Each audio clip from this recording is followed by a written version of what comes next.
حضرت امام مولا علی رضی اللہ تعالیٰ عنہ کی خدمت میں ایک شخص آیا اور اپنے دستے ادب کو جوڑ کر عرض کرنے لگا کہ یا علی، چھپکلی کو مارنا ثواب ہے یا گناہ، اور اگر گناہ ہے تو کیوں؟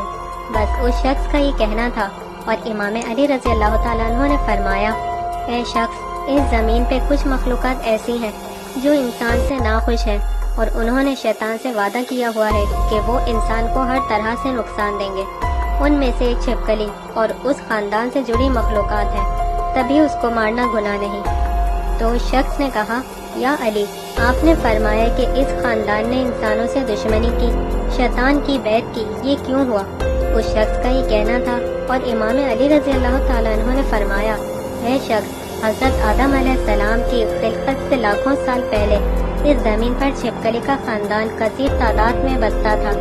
اور وہ دن بہ دن بڑا ہونے لگا، اور یہاں تک کہ زمین کو دوزخ کی مصر بنا دیا۔ یہاں اس خاندان نے اتنا ظلم کیا کہ اللہ تعالیٰ نے زمین پہ عذاب نازل کر دیا اور اس نسل کو ختم کر دیا، سوائے کچھ کے۔ صرف وہ بچے جو بہت ہی چھوٹے تھے، وہ زمینوں اور غاروں اور پانی میں چھپ گئے۔ جیسے جیسے وقت گزرتا رہا تو وہ بغض اور حسد اپنے وجود میں بے انتہا رکھتے رہے، یہاں تک کہ حضرت آدم علیہ السلام کا زمانہ آ پہنچا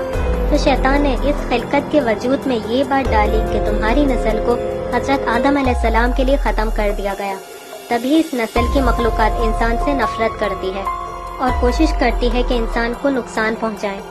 یہ واحد خلقت ہے جب نمرود نے اللہ تعالیٰ کے نبی حضرت ابراہیم علیہ السلام کو آگ میں ڈالنے کا فیصلہ کر لیا تو ہر جانور اس آگ کو بجھانے کی کوشش کر رہا تھا،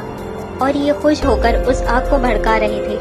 تبھی سے اللہ تعالیٰ نے اس پہ لعنت بھیج دی،